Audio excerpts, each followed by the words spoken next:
Alrighty, ladies and gentlemen, we are back at it again with yet another tier list. And the focus of this tier list is going to be on a topical area that is kind of just exclusive to Wuthering Waves. And that tier list is going to focus on S2s. Yes, we're talking about sequence nodes, and we're talking about going all the way up to sequence node 2 for one very, very simple reason. Wuthering Waves is one of the only gachas on the market that allows you as a player to acquire sequence nodes of characters at an incredible discount. You can see over here, I've got the option of purchasing Sigrika wave bands for 360 corals each, and I can get 2 of them if I wanted to. I'm saving them up for some reason. Please don't ask, and if you do ask, do realize it's none of your business. Anyways, with that in mind, do understand that you're getting these at an insane discount relative to the amount of pulls that you would actually need to get all of these. For the price of 90 pulls in this game, from the rebate store, you can get 2 sequence nodes.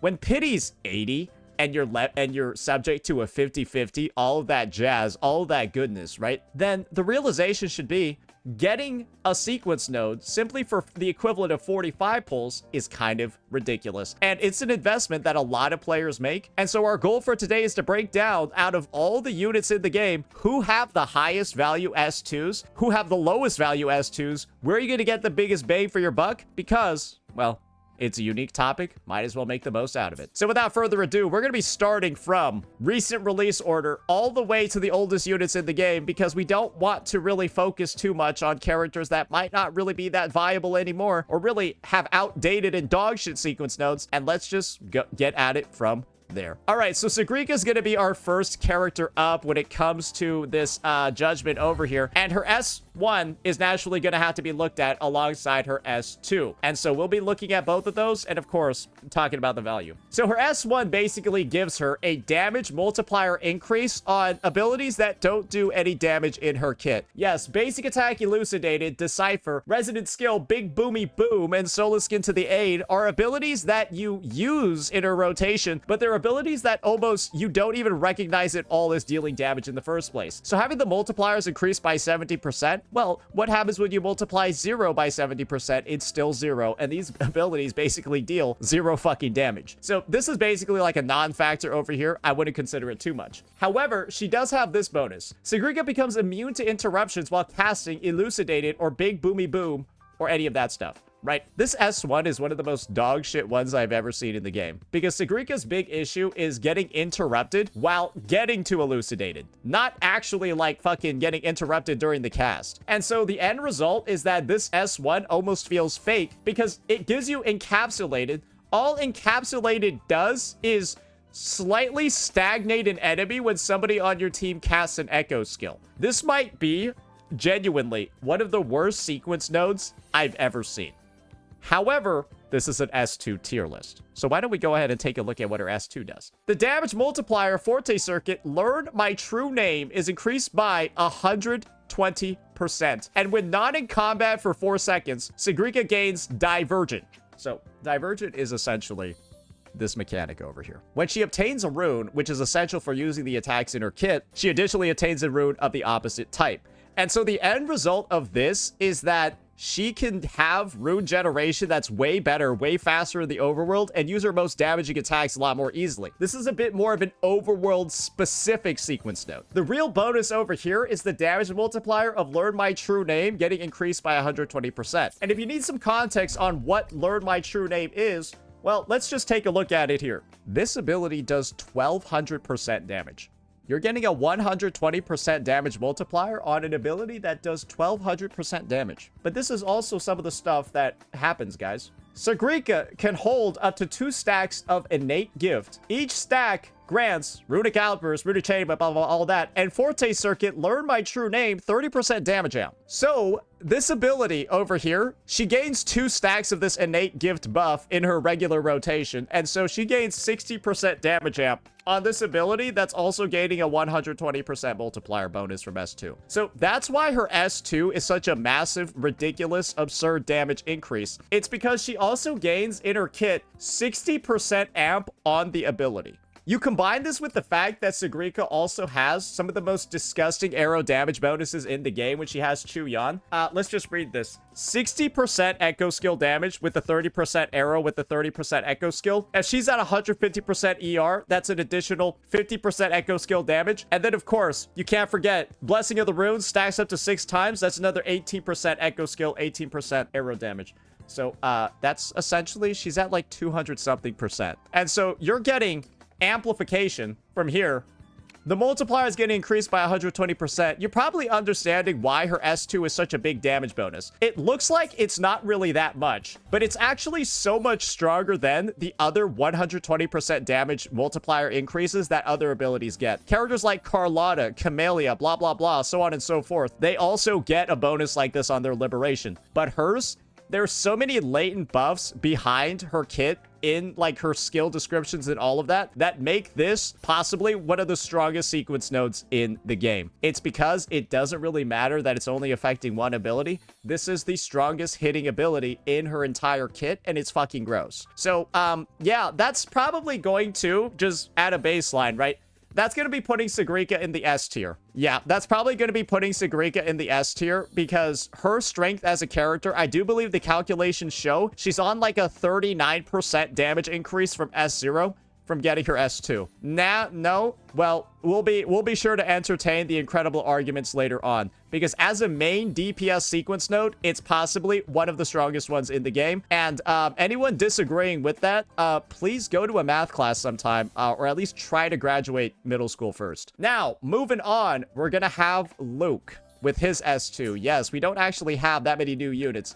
This is going to be our Luke's S2. First, we got to look at S1. Luuk Herson gains 150% mid-air attack damage bonus. His entire kit focuses on him attacking in the air, so it's, you know, pretty good stuff. However, this S1 is basically mostly a quality of life upgrade because 150% is all right, but most of his damage comes from his resonance skill casts that are basic attack damage, but you got to do his mid-air attacks to get there. Dawnlit Keep is basically a interruption resistance / damage reduction effect. And so essentially this just makes it so that you don't have to like dodge ever unless you're like really fucking around and getting hit like crazy. You will have basically almost permanent interruption resistance while also having that 60% damage reduction too. So it makes it so that you can go ahead and kind of just like face roll while you're in the middle of his combos, which you kind of have to do anyways, because if you deviate from his combos by dodging and stuff, you kind of just end up not having enough time to complete your rotation properly and your Ultra Bust will run out. So this just makes him do more of what he does well. However, the damage increase from this is pretty minimal overall.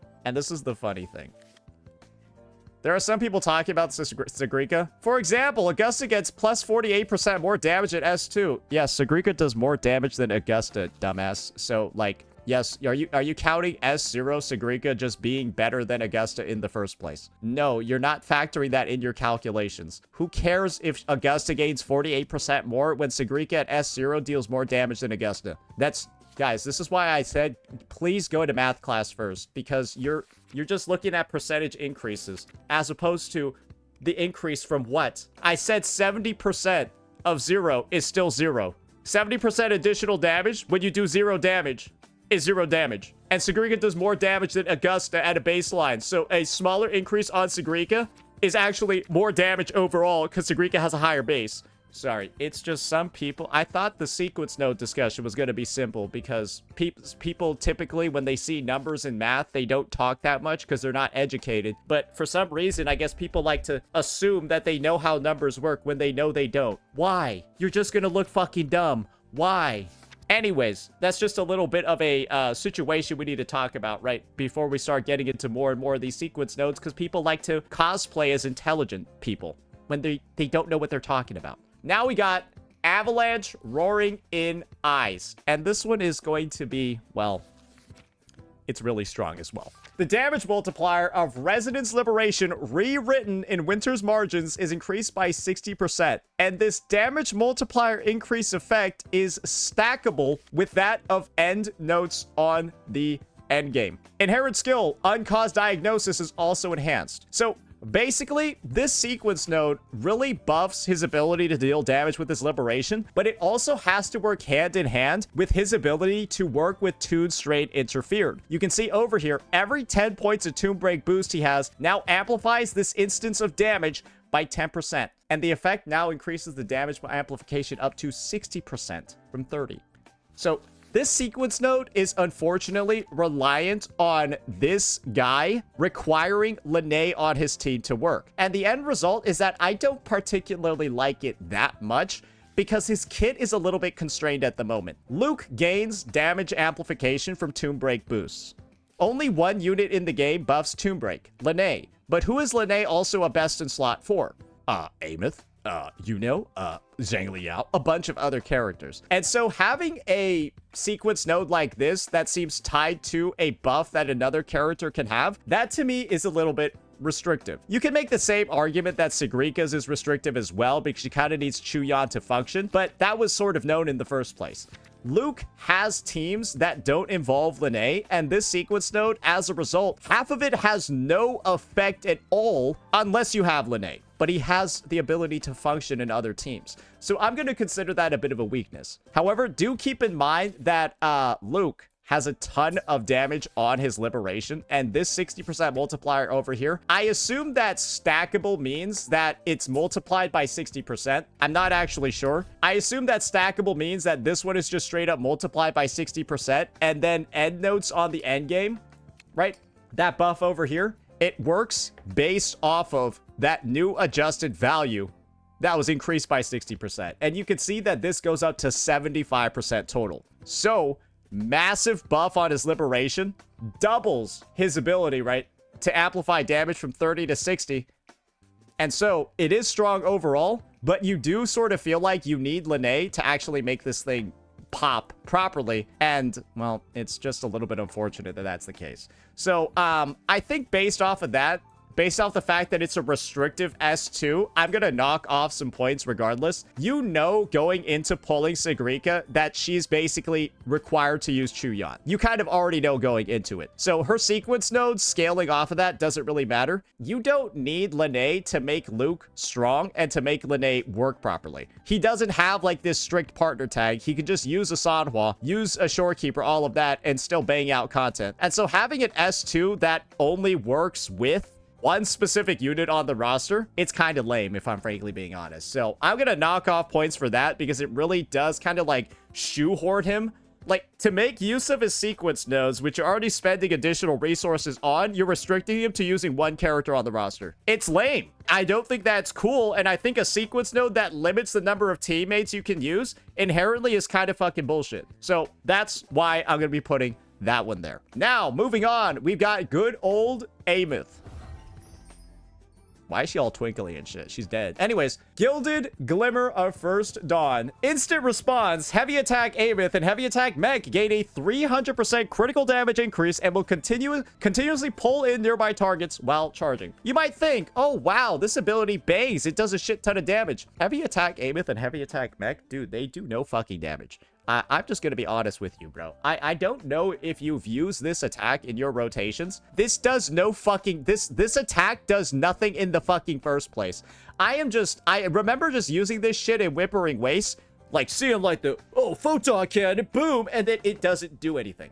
It doesn't fucking do anything. It's insane. Now, let's read the rest of the effects. When Aemeath remains in a state that meets all the following conditions for over 4 seconds, she enters instant response brilliance. She's out of combat, not performing the heavy attack, not using her liberation, blah, blah, blah. It's the same as instant response and remains active even when you're not in her enhanced liberation state. Basically, her sequence node is just so retardedly long, it's ridiculous. This kind of just makes it so that she can activate her liberation faster.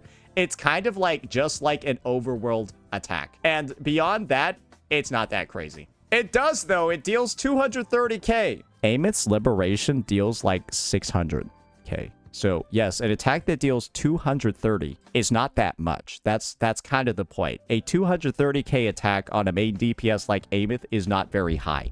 I don't know what you're trying to argue here. I said it doesn't deal that much damage. 230k is not that much.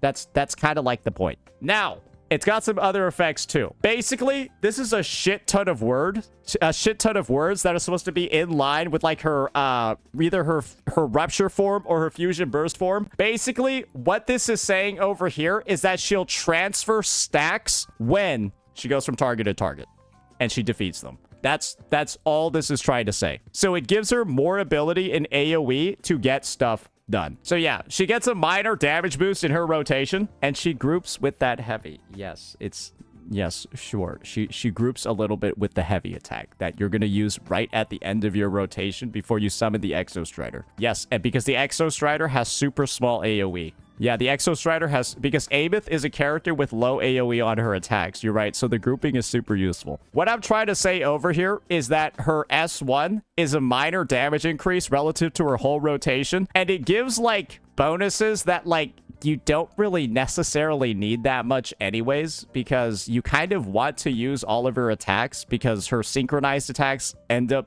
dealing a fair amount of damage themselves. And so charging it faster, right, and doing all of this, it's more of an overworld thing. And then the ability to, like, take her stacks and then move them on to the next wave, it's more of like a whimpering waste thing because you're never really going to need that much in the TOA. So her S1 is all right. It's like... It's more of like a quality of life overworld thing. Definitely not a big focus for her damage. Now, her S2. This is where stuff starts getting a little bit interesting. The damage multiplier of Seraphic Duet Overture and Seraphic Duet Encore, they're increased by 100%. And this is the thing over here when it comes to those attacks, ladies and gentlemen. Well, let's just see what we got. Encore does 17.9 times 4, 35.79 times 3, and 178.93. And you might be saying, oh, Saint, 100% damage multipliers on these attacks, that doesn't really seem particularly good. Well, this is the thing. These are attacks that you have to use twice pretty much in every single rotation to make it done properly. And,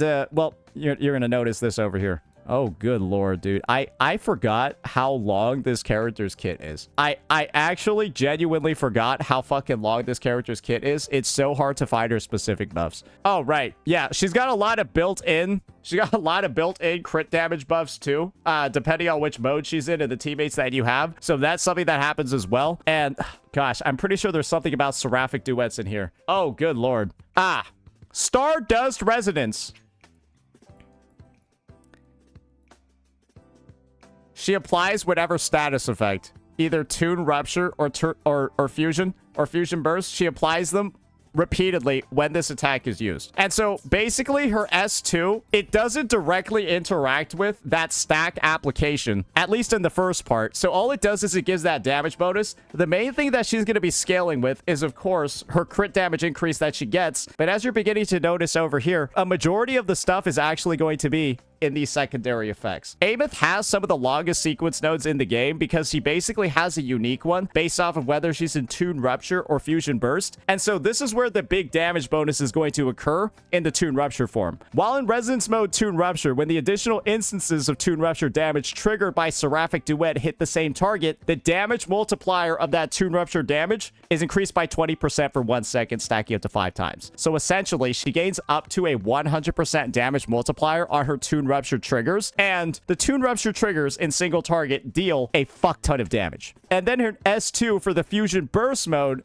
her Fusion Burst triggers gain 400% additional damage. And they now have a 15% damage multiplier increase to Fusion Burst on the main target. So you're probably seeing over here, yes, this is directly buffing some of like the additional damage that she's dealing on the side. And a huge portion of Aemeath's damage, at least when she's doing like her encore attacks where she's like singing and shit, they're not actually like her damage. They're more of like the status effect damage. And so this is directly interacting with that and giving some massive bursts to it. This S2 value increases way more with the release of a character like Denya, who's actually going to be able to apply Fusion Burst. So whatever rating this has now, it gets higher in a future version.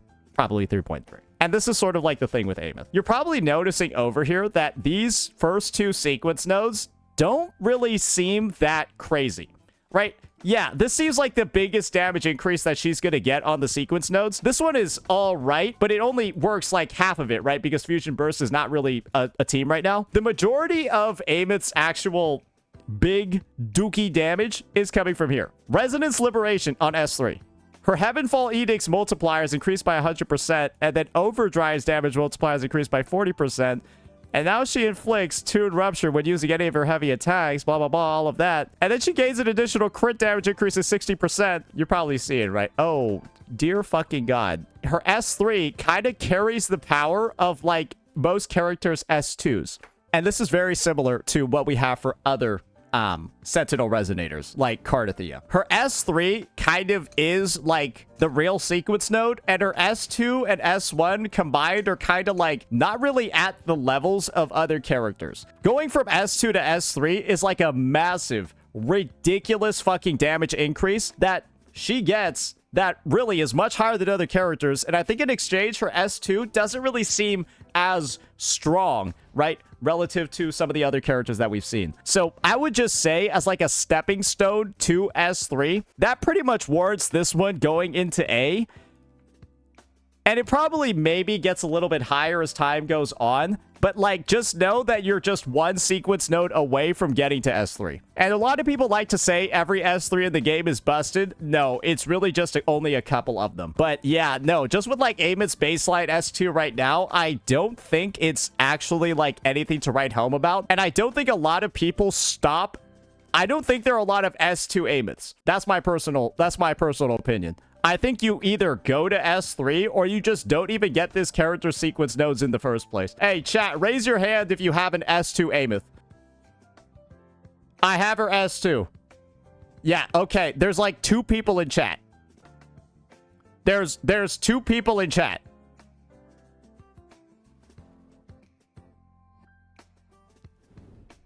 Yeah, but it's an S2 tier list, and I just told you that her S3 is bonkers, and having S2 means you're one Eidolon away, or you're one sequence node away from S3, so yes, her S3 being good is being factored into that score. Okay, give a reason or you're getting banned. Because you just spammed the same message 3 times, so give a reason for why it's S or you're getting banned. Okay, well, that was easy. Anyways, yeah, she's going into A for now. I don't really think these two are anything to write home about. And as you can see, anyone trying to defend the placement and trying to say it's S, they're clinically mentally retarded, as you just saw right now. So with that one out of the way, let's go ahead. Let's start moving on and take a bit of a look at Mornye.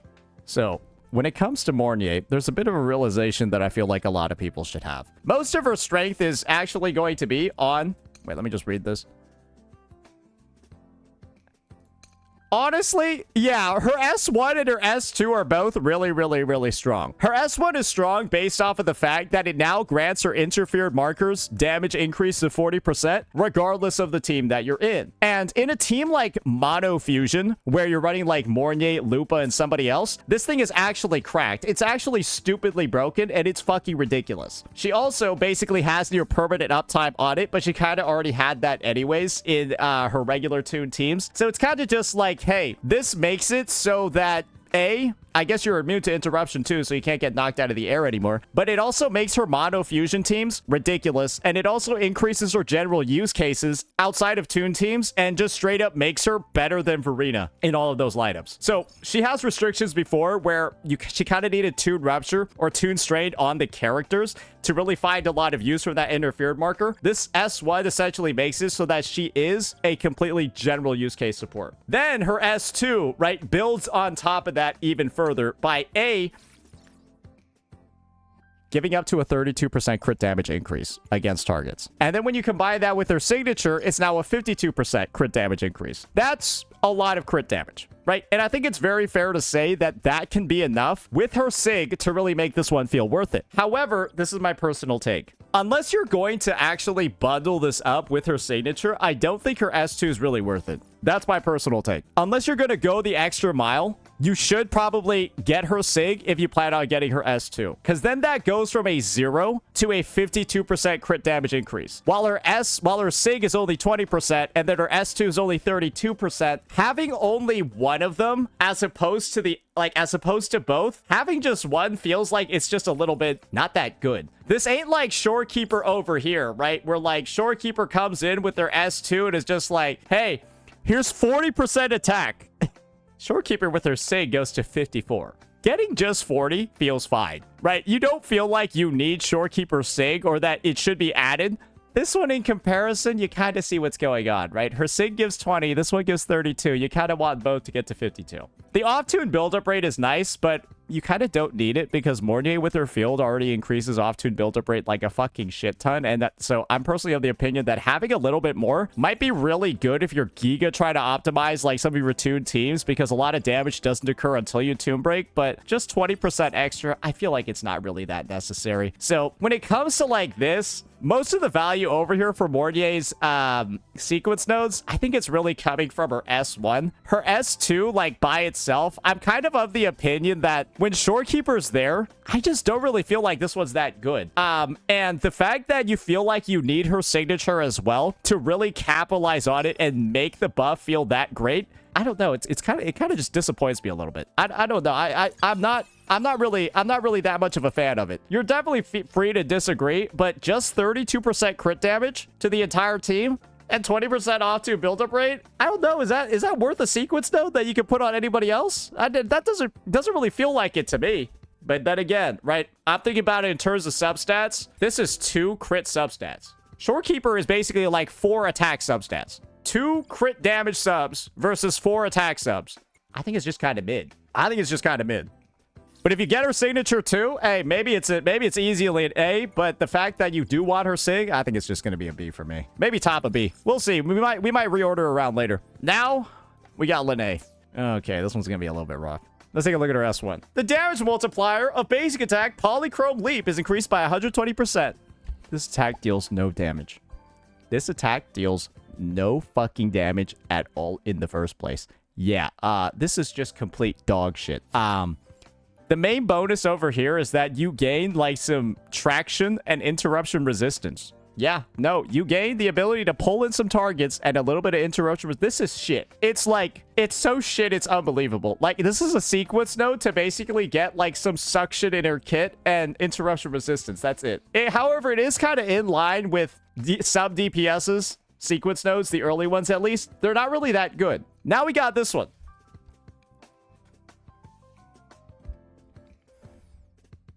This is her S2, guys. Gain 25% all damage amp on a character that deals no damage. And then her outro skill gains a new effect.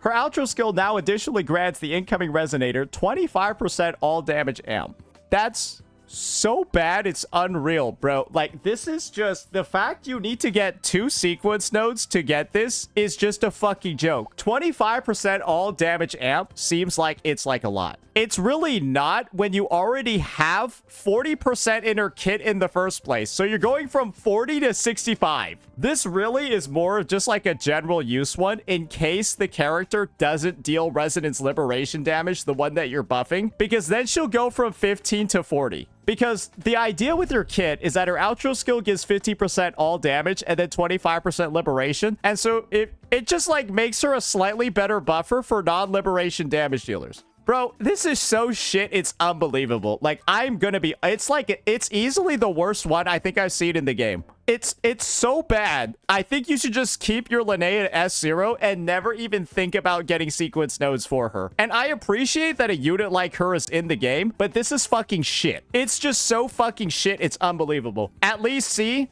give a reason. You yourself are saying... keep her at S0 and it's really bad, but for some reason you're saying at least C. Why? 1.x ones will be worse. Great, then they can join her in D. Great, they can join her there with the dog shit sequence nodes. Awesome. Now, there might be a bit of a saving grace here. Let's check her S3. It's also shit. Yeah, no, there's really no saving this character. Yeah, no, it's just keep her at S0 and do not even think about anything when it comes to investing in her sequence nodes. If you got a double while pulling her, hey, I feel bad for you, bro. You got fucked because you got lucky, but you got lucky on one of the worst units ever to get lucky. You do not want doubles on this unit. Go pray and save. Go, like, pray and hope that your doubles hit on pretty much any other character in the fucking game at this point. So that's going to be Lynae. Now let's move on. And of course, we're out of 3.0 now. And now we're into 2.8. And we've got Chisa. Boy, oh boy, oh boy.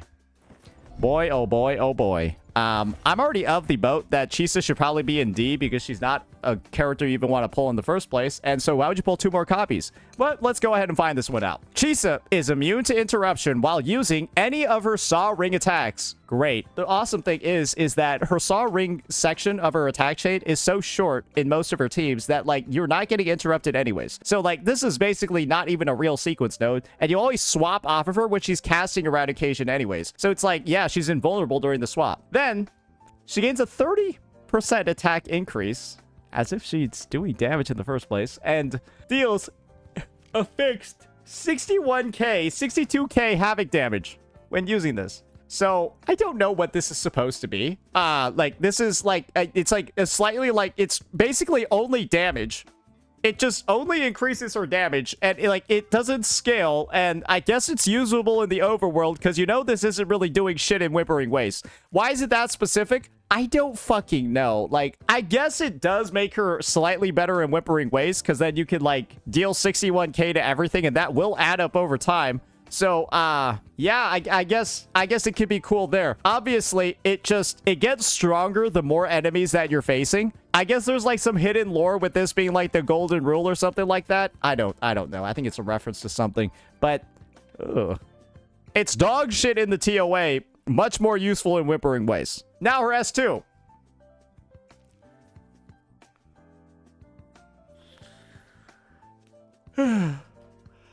Ignore 10% of the target's havoc resistance when dealing damage, and nearby resonators in the team with Threat of Bane gain a 50% all attribute damage increase. And so this is the thing.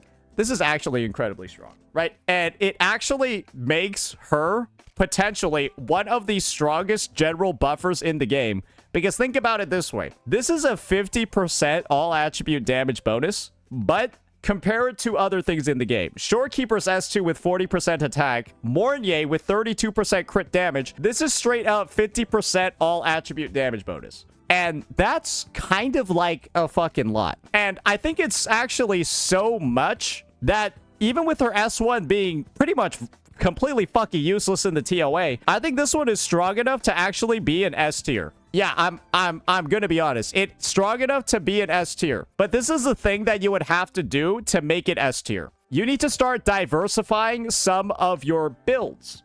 It's a 50% all attribute damage bonus. Think about the types of units that, for example, right, Aemeath. When you're using her in Fusion Burst, right, you might have an attack, or you might want to replace one of your fusion damage 3 costs, or both of them, with attack ones. And if you're doing that, and you're swapping to attack 3 costs on your teams that your S2 Chisa's on, obviously it's going to be really fucking strong, right? But you have to make sure that you're actually making use of the bonus in your builds. Do a little bit of min-maxing and stuff, because otherwise you're going to run into diminishing returns. And that's a fact. Because if everyone's talking about how good Shorekeeper's 30% bonus is, well, how much do you think these are at max level, brother? It's just a 30% as well. And so, Shorekeeper gives 40% attack. How is Shorekeeper an S when Chisa gives 50% all attribute? It's just straight up better. And then the 3 cost over here, right? Well, think about it this way, guys. The 3 cost over here, they're the same amounts between each one. So yeah, at just a baseline strength level, I think Kuro kind of knows that, like, Chisa's a little bit middling at S0, especially in the current lineups. And her S2 does make her, like, sort of like a general use case support 100%, because 50%, guys, is a fucking lot. And all you really need to do to be able to access that is A, use and be able to inflict negative statuses. However, that is kind of like the caveat. And actually, I might need to bump her down because of that. She's not really general use case at all. She really is only going to be buffing those negative status teams because you have to be able to inflict a negative status to gain Threat of Bane. And remember, that buff of 50% is only from getting Threat of Bane. So you know what? I'm going to have to bump this one down to A for one specific reason. You need to apply negative statuses to get the buff. Yeah, you have to apply negative statuses to get the buff. It's a big buff, but this is way too selective, at least in my opinion, to be considered an S. Yeah, it only works in negative status teams. So there you go. All right, now we got Quiyuan. And this is where stuff's going to get a little bit interesting. Yeah, so Quiyuan kind of has like the same sort of situation as Aemeath going on, whereas S3 is a fucking S8 and also turns him into a main DPS. Just keep in mind that the damage multiplier of his liberation is increased by 500%. That's the first line of his S3. So, yeah. S1, 20% crit rate increase, and his Thus Spoke the Blade attacks, which are normally very, very, very interruptible, they cannot be interrupted anymore. So this is actually massive. This is not like fake interruption resistance. This is like, holy fuck, this makes him feel like way better to play. And then 20% crit rate is like a lot on an S1. I'm just gonna be honest. Like, some characters, they have like 10%. Some characters have like 15. This is 20% on S1. That's kind of a lot. Then on his S2, Bamboo Shade, which grants 30% echo skill damage, now also additionally grants 30% echo skill damage amplification. I'm just gonna be real with you here. I'm like, that alone is probably enough to put him into S. He has some of the arguably strongest fucking sequence nodes in the game. Because clearly, right, his S1 makes him feel way more playable, gives him a massive crit rate increase of 20 fucking percent, and then his S2 is also an insane team buff by giving 30% echo skill damage amplification. Does he lose it when you get the S3? No, what? Why would he lose buffs in his kit? And then it gets you one step closer to his S3, which essentially turns him into a main DPS, and then he's one of the strongest main DPSs in the game. You can just see 600% damage multiplier increase, and then like 500% attack, 500% multiplier increase on his liberation, and like, just so you know, that's a 500% damage multiplier increase on that. Like, that is a big hit. And guess what damage type this is? Echo skill damage. So he gains a 30% echo skill damage over here, and then he gains 30% amplification on the ability that just got a 500% damage multiplier increase. Do you kind of see how, like, everything is coming together? Yes, this character's S3 is fucking bonkers. And, like, low-key, it's, like, similar in the level of strength to, like, a Sentinel Resonator's S3 in terms of how it, like, changes the kit. So, yeah, I mean, this is just... I don't really know what else to say. At S2, he just fucking supports all the echo skill damage dealers way more with that built-in 30% amp. He amps his own damage, too, so he's not just buffing himself. And, well, let's just be entirely real here, guys. Think about your Phrolovas, think about your Galbrenas, think about your Sigrikas. It's really, really strong stuff. So, yeah, that's pretty much all we're gonna say there for Quiyuan. It's a really, really, really good S2, and it's also a really, really, really good S3. Now, Galbrena time. Oh, she got the lollipop. Cool. Heart of Defiant Everblaze. Each point of Afterflame is gonna grant her 2% critical damage. And this is the unfortunate part regarding this situation, is that she needs Echo Skill Cast to get the bonuses here from Afterflame, and her best in slot team is Mono Fusion. At S0R1, her best team is Mono Fusion, and you cannot max out Afterflame stacks in Mono Fusion. So her S1 doesn't work fully in her best in slot team, because you're supposed to get a up to 80% crit damage increase on these abilities. But it doesn't work at her best in slot team, which is really, really, really rough, because it only works when she's with Quiyuan, but then Lupa and Mornye are better for her than Quiyuan and Shorekeeper. It's rough. She also just gains a straight up 350% more attack bonus, but think about it this way, guys. This is just multiplying this 20% by 3.5, which is, I think this is like a 70% attack bonus, which is like, I guess, good, but it doesn't seem like that much. It really doesn't. I am personally of the opinion that Galbrena's sequence nodes seem like kind of fake and not very good. They're not exciting at all either. They add like no really new mechanics to her kit. They just give her like stat increases. That's like fucking it. I'm just gonna be honest. I think at a baseline, most people could just agree this is like, it's kind of just like mid. It's like they're fake. They're not real. They're fake, they're not real, they're not really that exciting, and it's just like, oh, just every single attack, like, does more damage, and also, it doesn't work at her best in slot team. It doesn't work at her best. I think, like, that lack of synergy, it not activating in Mono Fusion, it being tied to Afterflame, is just, like, so cringe, it's unbelievable, and... I don't know. I'm personally of the boat that, like, these restrictive sequence nodes that don't work in a character's best in slot team, they're just bad design, and I don't think you should support them by even pulling them. Yeah, we'll make this like a bit of a... May I ask, why does Lupa, Galbrena, and Quiyuan not work? If you read any of their kits, you would realize that, because there's no healer on the team. That team is not Mono Fusion, and basically, I don't even know why Lupa is even there in the fucking first place if you're not going to use 3 fusion units. So you have no sustain, you're getting Echo Skill Cast, but then you're losing all of Lupa's buffs. So it's like, why are you even playing that team? Nobody knows. Anyways, Iuno time. S1 over here, 40% attack increase, which is actually significant because Iuno does a fuck ton of damage. She also restores like some resonance energy, which I guess reduces her ER requirements by like a solid 10%, which is actually very good. And then she gains some interruption resistance on attacks where she's never getting hit anyways. This part is fake. I don't even know how anyone gets interrupted during these attacks. Then her S2 does this. Resonators with 10 stacks of Blessing of the Wand Light gain an additional 40% all damage amplification. This works on 2 units in the game, Iuno and Augusta. The sequence node works on only 2 units in the fucking game, Iuno and Augusta, because nobody else can get 10 stacks of the Blessing of the Wand Light. It's restrictive, but it's also strong because Iuno does a fuck ton of damage. So, like, I'm not going to be out here telling you that, like, it's not, like, good, especially when Iuno's S3 gives her incredible fucking main DPS ability, right? Damage dealt, amplified by 65%, blah, blah, blah, all of that. It's still 40% amplification for herself. And this is the thing. It's restrictive for sure, but she still gains the full benefits of it, which is unlike Galbrena, and she still gains the full benefits of it in her best in slot team. And so the end result is that I think Iuno goes into like a solid, especially with the strength of her S1, I think she goes into like solid either top of B tier, though maybe you could make an argument for her being slightly higher because it does technically work with Augusta. And the end result is that Iuno is and always has been a viable main DPS at S0. And this makes her main DPS ability, right? Bro, she's gaining 40% fucking attack on her S1. Like, we gotta factor that. 40% self-amp plus 40% attack is a lot of fucking damage.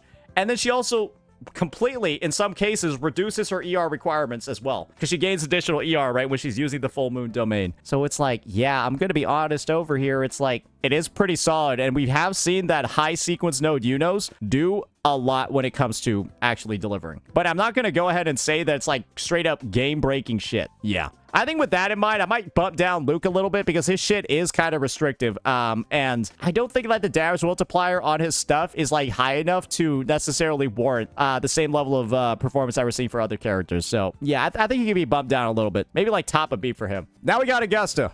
Boy, oh boy. Basically, she gains a 30% crit damage increase from Crown of Wills. Just keep in mind, she basically will always have 2 stacks of it. And then interruption resistance. 30% crit damage, interruption resistance. That's not really that good for an S1. However, S2. Crown of Wills provides additional effects. Each stack increases Augusta's crit rate by 20. And for every 1% of crit rate over 100%, Augusta gains 2% crit damage up to 100%. This is one of the most unique sequence nodes in the game because it essentially allows you to convert crit rate to crit damage up to 150% crit rate. And as you can see, she'll gain 40% at a baseline from existing. And then the 30% crit damage over here. The end result, though, is that this performance of this sequence node is basically entirely based off of your build and what you're going to build and how good the rest of your echo quality is. Because you have no buffs to attack, no buffs to damage multipliers. It's all just raw increases to crit rate and crit damage. And so the mileage that you get from this is entirely dependent on the quality of your echoes and how good your builds actually are. Having 100% crit rate is really, really, really good, right? Oh, yeah, I guess you already get Crown of Wills already gives you 15% electro damage, so her S1 gives her an additional 15%. Sorry, it's 15% electro damage bonus and 30% crit damage. That's not really that much. This is an entirely build-dependent S2. And because of that, I think it goes solidly into A because it does require a lot of just like a bit of micromanagement in terms of like what stats you're building, what stats you're prioritizing, all of that to get it done. And it also is a signature reliant one. And you probably do have her signature anyways, if you're frankly being honest, because this is essentially the build that you want to do. Her signature has some of the highest base attack in the game. And so it's counteracted by the fact that its crit rate is really fucking low. And so this is a circumstance where you gotta like giga invest in the unit to actually get a lot of mileage out of it by having her signature. And one of the worst things that can result from this is that if you have Jiyan's signature on her, right, then you're gonna get a lot less value out of her S2 because it gives so much of that free crit rate. It makes up for the fact that this weapon over here is not really giving that much. And I think having this S2 essentially work hand in hand with her Sig is something that makes sense, but it is something that I'm gonna knock down a couple of points for. Now, with that in mind, I will check her S3. Oh yeah, no, this is Yeah, we might gotta knock down points because this might be the most pathetic S3 I've ever seen. Yo, good lord, this shit is fucking sad. 25% damage multiplier. Wow. Wow, that is really something, guys. A 25% damage multiplier on all... Wow, that's crazy. So, remember what somebody said? Every S3 in the game is broken? This might be the worst one I've ever seen. So, yeah. That's just something to keep in mind. I have her S3. Good job. You wasted... Might as well go to for S6 at this point. I think you wasted your pulls. All right. So, yeah, I think Augusta solidly belongs in A based off of that. And you can have some really fun builds with her as a result. Now we got Phrolova. Oh, and, yeah, you'll see why Phrolova is where she is. S1. Damage multiplier of movement of fate and finality, 80%. Murmurs of a haunting dream, 80%. And then she also gains her forte faster. So it shortens her rotation, which is good because she just wants to get onto Scarlet Coda and then get the fuck out easy. And then it also increases the damage multipliers on the abilities that, well, get her notes. Not that crazy over here, right? S1 is nice, but you don't do that many of these attacks. But then you get to S2. The damage multiplier of Scarlet Coda, the biggest nuke in her kit, is increased by 75%. And Aftersound now additionally increases the damage multiplier of Scarlet Coda by 75%. Max 24 stacks. Do the math. That is a retarded amount of damage. 75% per stack. While the overall damage multiplier is increased by 75%. So it's like each stack gives... You know what I'm talking about, right? The damage isn't actually as crazy as it appears, right? Because this just means that you're getting an additional 7.5 when it comes to Scarlet Coda. Where is it? Where the fuck is it? It's like 75%, but then you have the 24 stacks, and then you immediately gain 14 stacks to Aftersound, but then Aftersound already increases. You max it out, basically, because you obtain 10 after entering combat, and then it gives crit damage for each stack. And then when Aftersound reaches the max, each new stack increases her crit damage by up to 100. Do you just see what's happening here? Phrolova might have some of the most disgusting dupes I've ever seen in the fucking game. And without a doubt, it still remains as, like, I think the best one. Honestly, yeah, we might need to start bumping, like, bumping some stuff down now that I think about it. You know, Sigrika's going an A after this. Fuck it. No, I forgot how good Phrolova's was. I forgot how good Phrolova's was. It's not that crazy. Do you have it? Do you have it?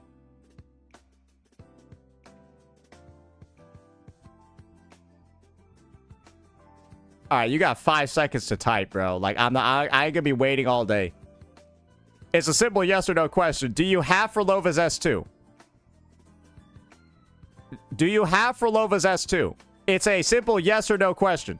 Okay, I'm taking your silence as a no. So what you're doing over here is that I've had the opportunity to play test it, and if you had any idea of how it works, you would see that Aftersound stacks up a ridiculous amount, gives her a fuck ton of crit damage, and then it doesn't take a rocket scientist to understand that the value of this one scales over time in a fight.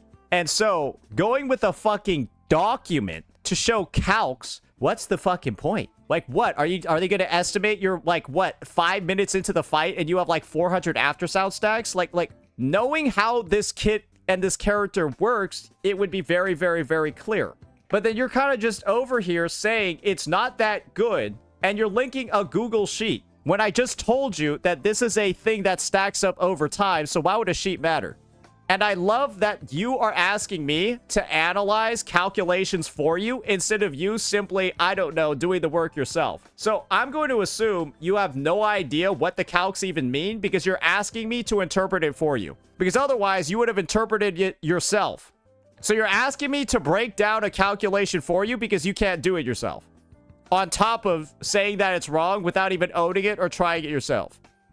Okay, you're just not typing either. All right. Yeah. Okay. You're done. You're done wasting everybody's time here.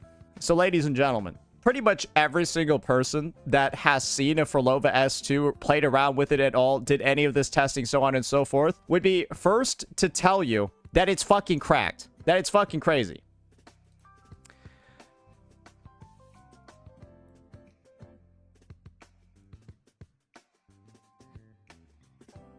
Why are you talking like you don't know that doc? You probably used it yourself. Are you talking to me? Who are you talking to? Are you talking about Sigrika when you see Phrolova on the screen? Okay, never mind. You're just fucking lost, bro. Never mind. Okay. Anyways, Phrolova has, without a doubt, probably the strongest S2 in the game. What's the point of a personal attack? You're out here talking about Sigrika when Phrolova's on the screen. You're like, half the shit you're saying is like fucking gibberish, and nobody understands what you're even trying to communicate. And so you're taking me saying we're all fucking confused as a personal attack when you're the one that can't communicate properly. And now you're just typing, what? Nobody understands you, and you don't understand what anybody else is saying. What a terrifying existence. Anyways, I don't know why there's so much backlash to this idea of Phrolova's S2 being one of the strongest ones in the game. I feel like everybody at a baseline understands how ridiculous this is. Like, maybe some people are struggling because they don't know the idea of, like, how stacking works in this game. But this puts you directly at 24 stacks, and then every echo skill cast by your team afterwards increases the number of stacks. Like, it's just, this is not, like, I feel like there's no right, there's literally no real, it's just so simple here. Anyways, yeah, Phrolova's an S. Good God. Now let's take a look at Lupa. S1, 20% crit rate.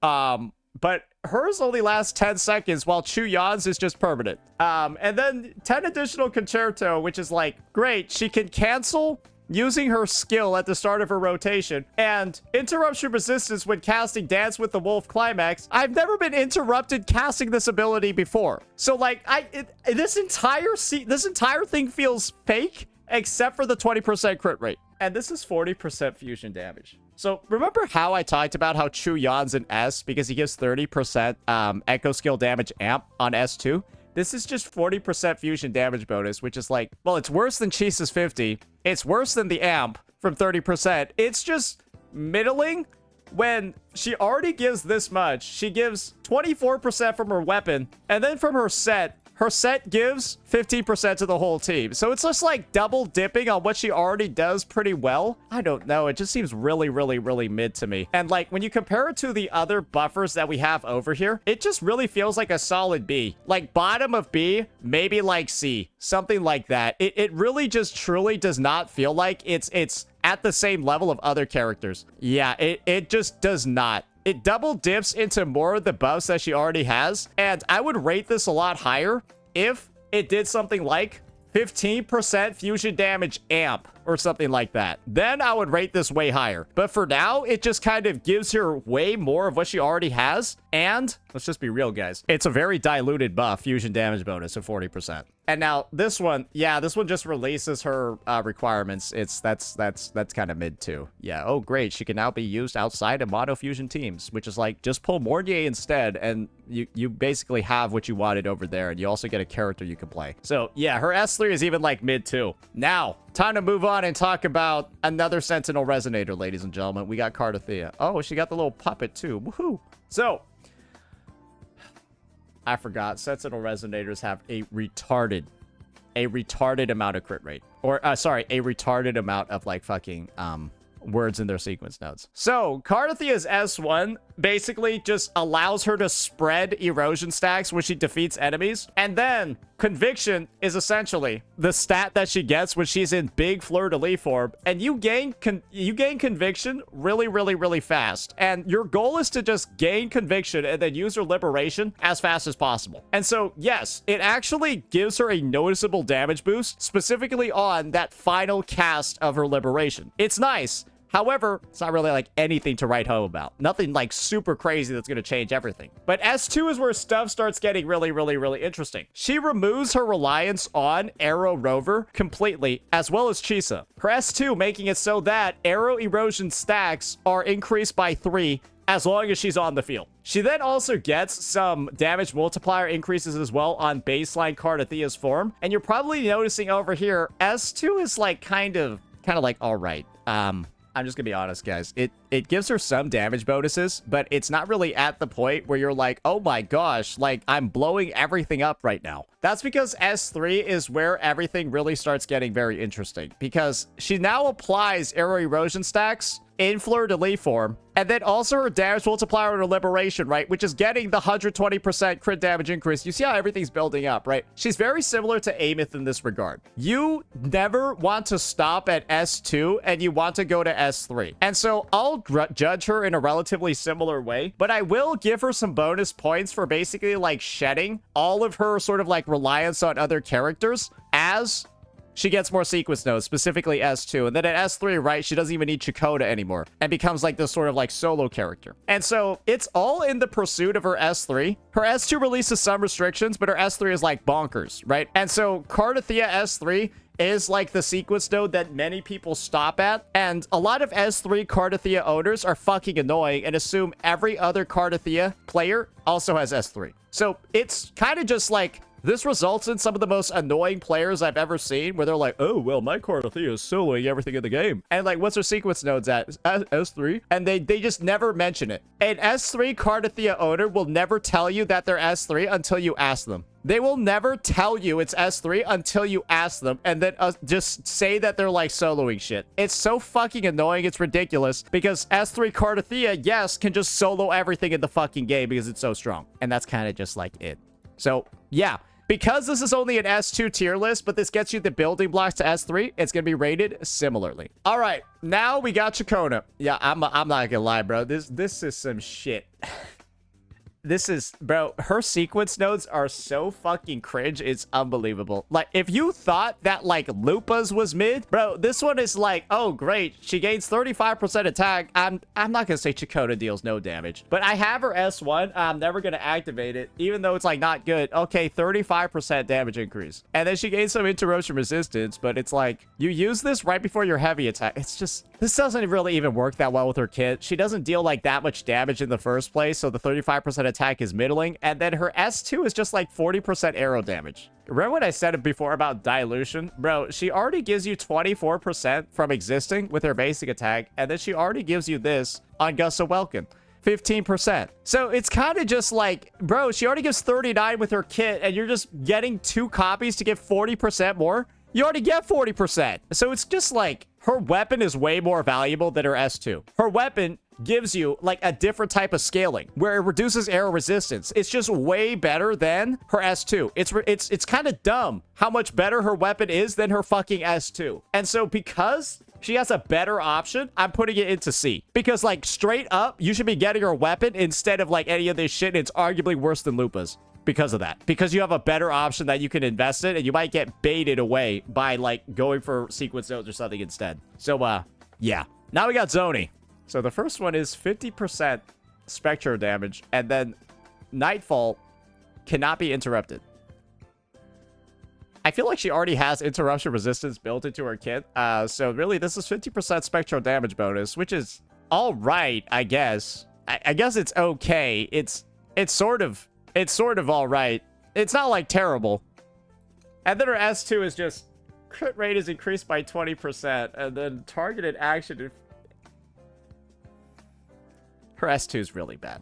Her S2 is really bad because this just results in you overcapping on crit rate on any build, and all this really does is it lets you skip crit rate rolls on your build. It is quite possibly because this is her set is Eternal Radiance, right? And what Eternal Radiance does is it gives you 20% crit rate. So like it basically just lets you like skip crit rate rolls because you'll get. But the set already gives it. So it's just like, well, great. Like, if her sequence node gave, like, crit damage or something, I would understand, right? It'd be better. But, like, it's only 20% too. And this targeted action forcible riposte? Bro, they don't do damage anyways. What's the point of 80% on this shit? What this does, this attack doesn't fucking do damage. It's quite possibly the most mediocre shit I've, like, ever seen in, like, the fucking game. I think it actually goes into D. I think everyone can universally agree it's so shit, it's almost unbelievable. Like, just as, like, a combo of stuff. Like, I guess her S1 is decent enough to consider her into C tier, but, like, bro, that S2 is criminally fucking bad. It is criminally fucking bad. So I think it could go into D, but her S1 is unironically better than her S2. I've almost never seen that shit before. Now we got Cantarella, and this is where stuff's actually gonna get funny. So Cantarella's S1 is actually pretty good. Perception Drain is the biggest nuke in her kit, and her S1 just gives her a straight up 50% damage multiplier increase on it. Or sorry, yeah, oh wait, yeah, she gains a 50% additional damage multiplier on it. However, her S2, this is where stuff really starts getting interesting here. Hazy Dream is something that she applies very often in her kit. And waking enemies up from Hazy Dream is this attack called Jolt. And so basically, with Jolt being increased by 245%, she actually becomes like a main DPS damage dealer. And you can see over here, right, the Jolt damage is not really that super high at R1 or at rank 10. 198.81. Increasing that by 245%, bro, and her applying Hazy Dream like 17 times in her kit is more like 4 or 5, right? That's like an additional like several thousands of damage and damage multipliers that are occurring. And the end result is that Cantarella becomes a like viable main DPS following this, but it's also like, why would you invest this much just to make her like a slightly performing main DPS? And that's a question that many people will likely have, and that's why almost nobody has S2 Cantarella, because it's just like, why would you invest in this when this character has one team with Phrolova? And that's pretty much fucking it. So maybe you were like the biggest gooder ever when she came out, and so you decided to go for it. But in the present day, I mean, I'm just gonna be real here. All this does is turn her from the shittiest sub DPS in the game into a viable main DPS. Just pull a fucking main DPS. She shouldn't even be pulled at S0 R1 because she's so bad and she's so like specific and has so few use cases. So like, yeah, I'm sorry. Now we got Brant. This is where stuff's gonna get a little bit spicy. Brant is a very, very strong character. S1 makes it so that it's returned from the ashes, stagnates the enemy, and he's guaranteed to land it. And every flip after he uses mid-air attacks or his intro skill, he increases his damage dealt by 20% for 5 seconds, stacking up to 3 times. So like, this is a 60% damage increase. It's kind of ridiculous that might be the strongest S1 in the game. I'm just gonna be honest with you. Like, why does he just get a 60% damage increase? Remember Zani's 50%? Then his S2. Casting mid-air attack and return from ashes increases his crit rate by 30%. These are the only attacks he really does in his kit. And then his outro skill, for some fucking reason, will then deal damage up to 2 times, 880%. So 30% crit rate increase, the biggest in like possibly the fucking game. And then 880% off-field damage. Remains active when Brant is switched off the field. I'm gonna be honest.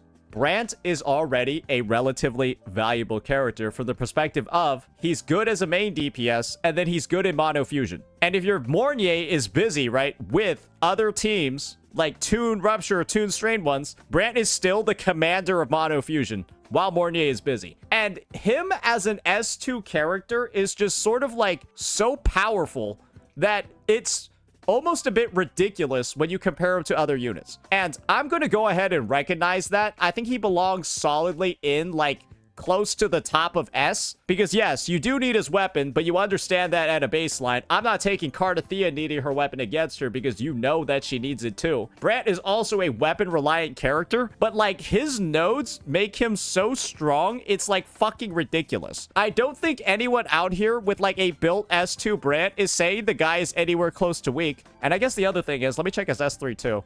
This looks like it's not that much, right? Only a 42% damage multiplier increase on return from ashes. Well, if you do decide to, do keep in mind, this might be the hardest hitting move in the game. Is there an ability with a higher motion value than return from the ashes? That is, I don't think so. Like, that as a total is almost 2,000% on one ability. That might be 2,000% motion value on one ability. Check Exostrider. Well, you do realize we're at the point where we're comparing, Yeah, that's fair. That's fair. I think Return from Ashes is actually higher, though. Yeah, no, I think Return from Ashes is actually higher, or they're almost the same. Yeah, so, think about it that way, right? This guy does a lot of damage at S0. And S2 with all these buffs, it allows you to use a crit damage forecast. It gives 880% additional motion value. And then like fucking, bro, do we forget that he has a 60% damage dealt bonus over here just from his S1 too? So like, remember that motion value, remember all it, he scales incredibly well with sequence nodes. Let's just say that. And there's a reason why people have been begging me to pull Brant's sequence nodes, because he's so strong with them.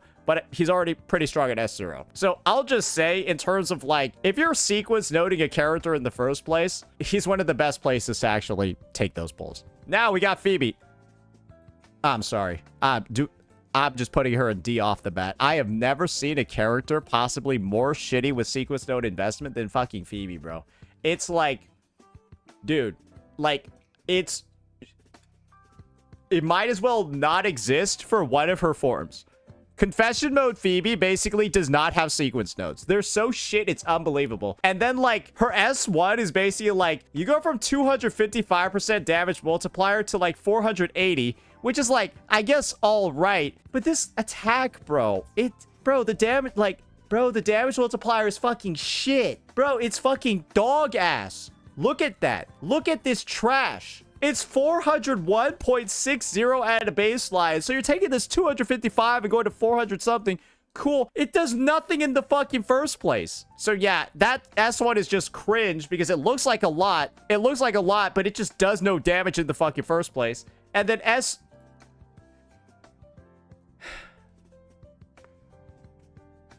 there's a max stack of Frazzle of like 10. And the ability already applies 8. So it's like, bro, it makes the ability go from 8 Frazzle stacks to 10. Dude, this shit is pathetic, bro. It's unreal. I cannot even describe how shit this is. And then it increases the damage multiplier by 90%. What damage multiplier? You're going to increase this by 90%, bro?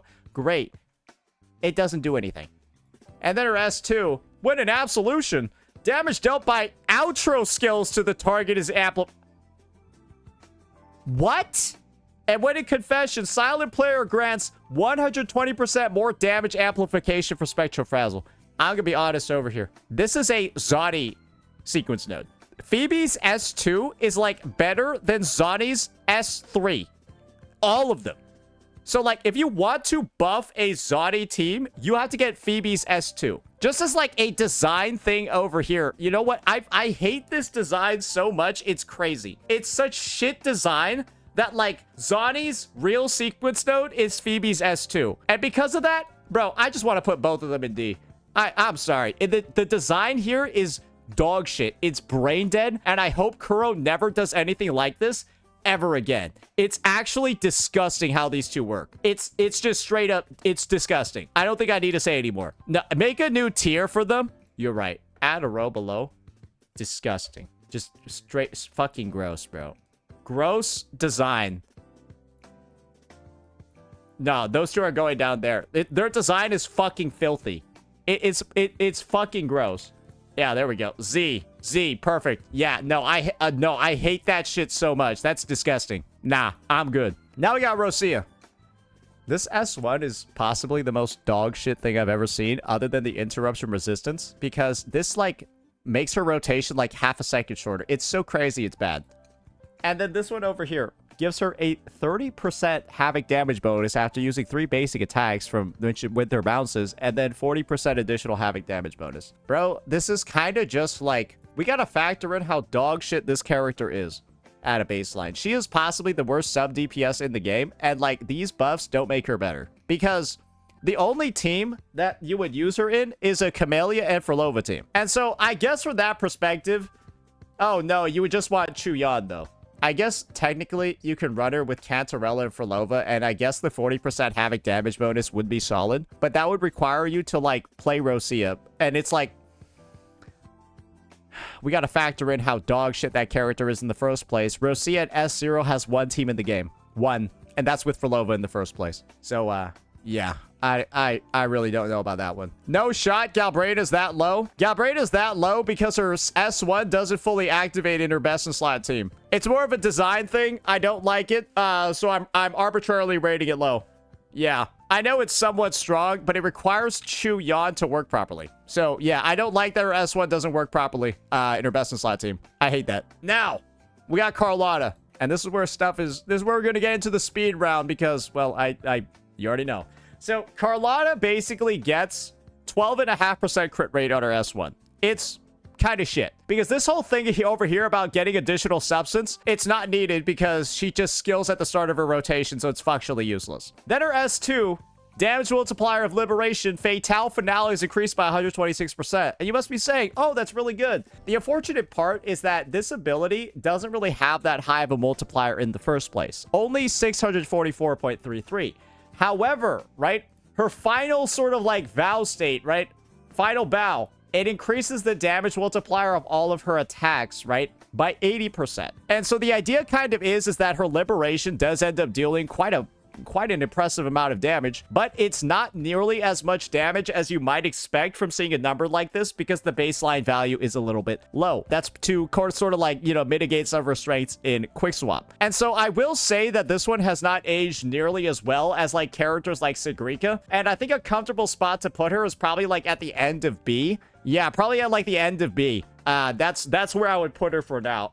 It just makes her deal like a bunch more damage, and that's kind of like it, but Carlotta was just like only there for damage in the first place. Same sort of logic over here for good old Camellya. But I will say, with Camellya being not the most viable character ever, her sequence notes are actually very good. First one being, intro skill increases her crit damage by 28% for 18 seconds, and she's immune to interruption while using ephemeral. Good. And then her S2 gives her ephemeral 120% damage multiplier increase. And this is the thing though, ladies and gentlemen. Ephemeral does a lot of damage. So remember that 600% I was showing you before on Fatale Finale? Ephemeral has a 126.245 baseline damage. So this 120% multiplier on an ability that deals this much fucking damage, right?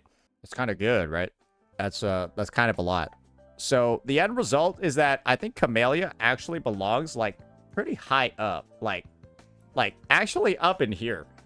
Because with her S2... bro, she is nuking like a disgusting amount of damage, and she's still giga viable as a character. There is no doubt at all. If you want your Camellya to stand the test of time, you just get her to S2 and she will just fuck everything in the game that isn't Havoc resistant. I don't think anyone can deny that. And... well, if she's on banner and stuff like that, it's not relatively hard to get it. So she is one of the few 1.x characters where just getting corals from the shop is enough to basically guarantee their viability until EOS. And I think that's fair. I don't think anyone can disagree with that. And yeah, it's done very easily, very quickly. And of course, Shorekeeper, we've already taken a look at it. Her S1 is just a quality of life adjustment. Makes it so that it's a lot easier to cast Discernment, and of course, makes the area of her stuff larger, but it's not a damage increase at all. But then her S2 just gives 4 substats worth of attack to your entire team, and that's a lot.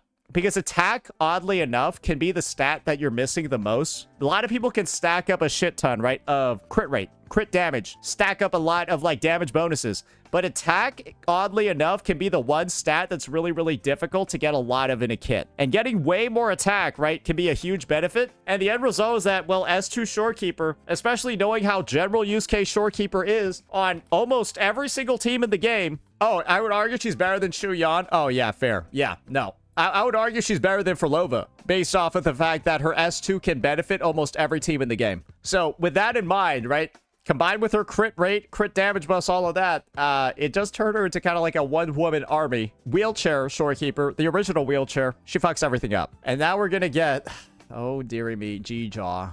Res 15 resonance energy and 10% crit rate. Wow. It's shit.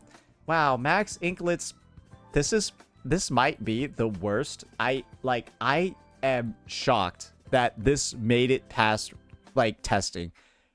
Dude, bro, this might be the worst S2 in the, like, I don't, it's so bad. It's so bad. She summons 6 more of these things. Bro, that's 360% multiplier. 6 more of these. Are you serious? Anyways, you could probably tell that shit. I don't need to tell you it's shit. It's fucking shit, right? Now we got Zhang Liao, the Resonance Liberation guy. First one, Law of Raids now additionally launches 6 convolution matrices at enemies, each dealing Resonance Liberation damage equal to 8% of the skill's damage multiplier. You might be thinking, oh, that's not particularly that good. Well, let's go ahead and see what Law of Raids actually does. So, Law of Raids damage, 95.73 times 4, so that's basically 400%. It's basically a 655% damage multiplier ability, and he casts 3 of these. 8% of that, 8% of that times 6, basically, it's around 48% of law of range damage multiplier added onto each of the casts. So you can basically just say law of range gets a damage multiplier increase of about 48%. And when it's an ability that's consists of some of the biggest damage in his kit, S1 is pretty good. Now, S2.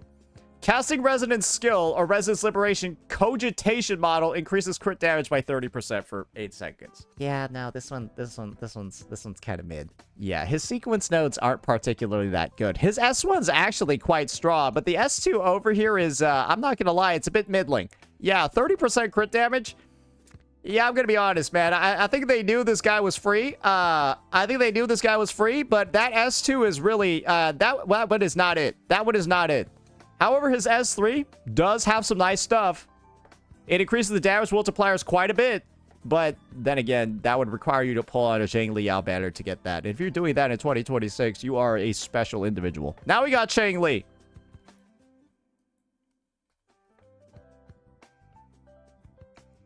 This is not real. This sequence node 1 is not a real sequence node. It is fake. It actually just doesn't do anything. And this just gives her 25% crit rate and nothing else. This is highway robbery. These are the worst sequence nodes, I think, in the game. I think she actually has the worst sequence nodes in the game. Like, this is not even a multiplier increase. It's an 80% damage bonus, so it's terrible. Dude, her shit sucks ass. Every sequence node, ass. She needs a rework, bro, and they're fucking useless. There's nothing else I need to say. And Jinhsi doesn't have an S2. Jinhsi's S1 is really strong, but she does not have an S2. It's kind of bad. So basically, the way that Jinhsi's S1 works is that she gains up to an 80% damage bonus on her skill. That's cool. But then her S2 just makes it so that she restores 50% or really 100% of her forte when out of combat. It's for the overworld. And her S3 is not really that good either. I don't know, man. Like, Jinhsi at this point, especially after seeing how stuff in the game has, like, yeah, bro, I think she belongs in, like, with an S2 that doesn't exist. I think it's like C at this point. Yeah, I mean, her S1 is relatively strong to the point where it's, like, it is actually really good. Yeah, I guess we'll put her at bottom of B for now. We'll put her at bottom of B. I think, yeah, I mean, I don't know. I guess nowadays, looking at who's above her, I don't really know, bro. I guess this is the thing. The value of these sequence nodes will grow more and more once Jinhsi gets her actual best in slot partner. Because she ain't having that yet. Yeah, I don't know. I don't, like, it's just... Do S1 Jinhsis clear content nowadays? Surely they do, right? Surely S1 Jinhsis are clearing content nowadays, right? Like, what, are people still not clearing with S1? No, like they are clearing with S1, right? Not really? No? Not even sure. Well, S2 is the same as S1 for TOA, so does it really matter? Because this is the thing. If S1 is clearing content, no problem. It's like, I mean, hey, that's strong only getting it for 360 corals, right? Okay, I think that belongs in B then if it's allowing content to get cleared. Now we got Yinlin. This is not a real sequence node because these abilities don't deal damage. Her S2 literally gives her additional concerto. Sorry, not even concerto. It makes her forte. Sure. This is the most shit S2 I've ever seen in existence. And it's fucking bad, bro. Do I need to say any more? Yinlin is just trash. And now we got Jiyan, the one you've all been waiting for. I have his S1. Basically, this S1 doesn't exist either because you don't even want to use Wind Queller more than one time in his rotation anyways because it's a DPS loss. So this one's not real. And then his S2 is somewhat decent. He gains a 28% attack increase. That's not very good either. But Jiyan's S3 is where stuff gets actually quite interesting. And we're going to have to factor this into the rating because he gains 16% crit rate and 32% critical damage. That's a lot of stats. That is a lot of stats. And so we'll factor in that I can actually get Jiyan's S3 the next time he's in the shop, just so you guys know, because I got this on day 1 of the game. But yeah, we are factoring in whether or not an S3 is like actually a good stepping stone, and Jiyan's is decent, while Yinlin's is like...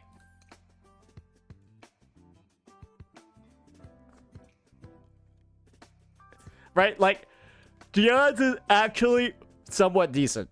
And so because of that, I'm going to recognize that. He's going into C. He's going into the bottom of C.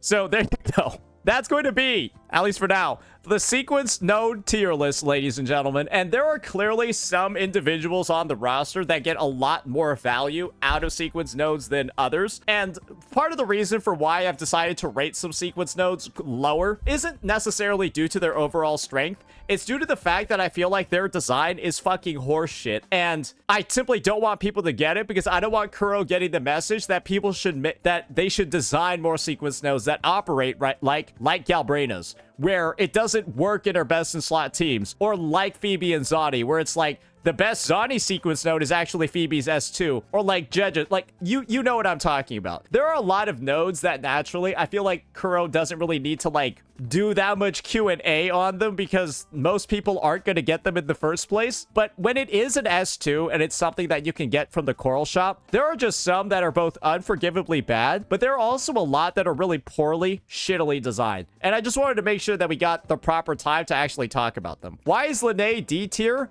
Just fucking read it, bro. Like, do you even know what it does? Are you just asking over here why it's in fucking D when you haven't even checked it out yourself? Yeah, you would know why it's in D if you read it a single time, so go do that instead of asking me without doing it. Anyways, sorry. That's just something that's naturally going to occur every single time. People like to ask all these fucking questions when they don't even know what's being discussed, and naturally, slow down a bit over the end, at the end there, because I banned so many people from my chat. But it's something that I got to do all the time when it comes to these tier lists. Because like I said before, simply understanding math and understanding how gains, rotations, all that stuff works should let you all know why certain characters have been placed in certain spots. And yes, a lot of these characters, a lot of their value can shift as time goes on. This is going to be what it looks like right before WuWa's anniversary. Let me know what you all thought. Peace out.